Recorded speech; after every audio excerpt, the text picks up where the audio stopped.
தோண்டுகின்ற போதெல்லாம் சுரக்கின்ற செந்தமிழே, வேண்டுகின்ற போதெல்லாம் விளைகின்ற நித்திலமே, உன்னை தவிர உலகில் என்னை காக்க பொன்னோ பொருளோ போற்றி வைக்கவில்லையம்மா என்று தமிழ் தாயை வணங்குகின்றேன். குழந்தைகளை கூட்டிக் கொண்டு வந்து அவர்கள் ஓடும் ஓட்டத்துக்கெல்லாம் ஓடி களைத்து போய் உட்கார்ந்திருக்கிற பெரியவர்களே,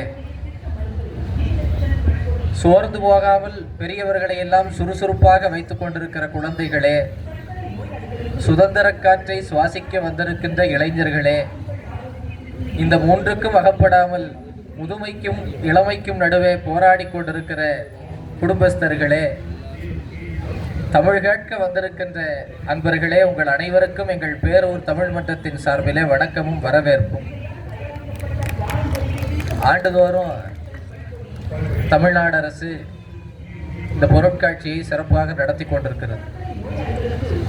இந்த வருடமும் எப்போதும் போல நல்லபடியாக தொடங்கி நடைபெற்று கொண்டிருக்கிற இந்த பொருட்காட்சியிலே செய்தி மக்கள் தொடர்பு துறையின் சார்பாக ஒரு கலை நிகழ்ச்சியை அவர்கள் ஏற்பாடு செய்து, ஏன்னா எப்போவுமே மனுஷன் சுற்றி சுற்றி சோர்ந்து போனதுக்கப்புறம் எங்கேயாவது ஒரு இடத்துல உட்காந்தா பரவாயில்லன்னு தோணும். உட்கார்ந்துருக்கிறது சும்மா உட்காரக்கூடாது.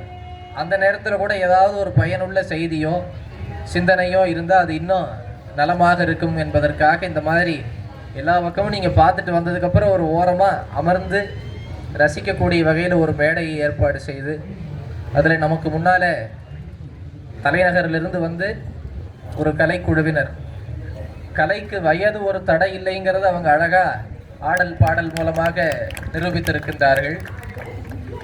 ரொம்ப ஒரு 50 ஆண்டுகளுக்கு முன்னால் பார்த்த கலைகள் எல்லாம் இன்னும் இயங்கி கொண்டிருக்கின்றன என்கிற ஒரு மகிழ்ச்சியை அவர்கள் தந்திருக்கின்றார்கள். அதுபோல இப்போ ஒரு பட்டிமன்றம், இது கண்ணதாசன் அவர்களுடைய 100ஆண்டு விழா. கடந்த 24ஆம் தேதி தொடங்கி இந்த ஆண்டு முழுக்க நடக்க இருக்கிறது. எத்தனையோ கவிஞர்கள் காலமாகி போனார்கள்.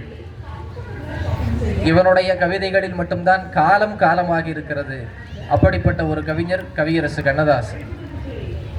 அவ்வளவு அருமையான பாடல்களை தந்திருக்கின்றார். அவருடைய பாடல்களை பற்றி சிந்திக்கிற ஒரு பட்டிமன்றம். கண்ணதாசனுடைய புகழுக்கு அவருக்கு மிகவும் உறுதுணையாக இருந்தது அவர் எழுதிய தத்துவ பாடல்களா, காதல் பாடல்களா? இது கேள்வி. எப்பவுமே ஒரு கேள்வி கேட்டால் 2 வகையான பதில்களை சொல்லக்கூடிய ஆட்கள் இருப்பாங்க. ஒரு வகை காதல் பாடல்கள் தான் சொல்றாங்க, இன்னொரு வகை தத்துவ பாடல்கள் தான் சொல்றாங்க. 2 பேரும் இப்போ வார்த்தையிலேயே சண்டை ஓட்டுக்கு போறாங்க. எனக்கு என்னன்னா, நான் வழக்கமாக நிறைய பேசுவேங்கிறது இவங்க எல்லாருக்கும் தெரியும். அதனால கொஞ்சம் கம்மியாக பேசணுங்கிறதுக்காக நீங்கள் உட்கார வச்சிருக்காங்க. இப்படி உட்கார வச்சுட்டு அண்ணன் சொன்னாரு, நடுவர் வசம்தான் பட்டிமன்றத்தினுடைய சிறப்பு இருக்கிறதுன்னு. இவங்கெல்லாம் பேசி ஏதாவது சிறப்பிச்சுட்டு போவாங்கன்னு நம்பி நான் உட்காந்துட்டு இருக்கேன்.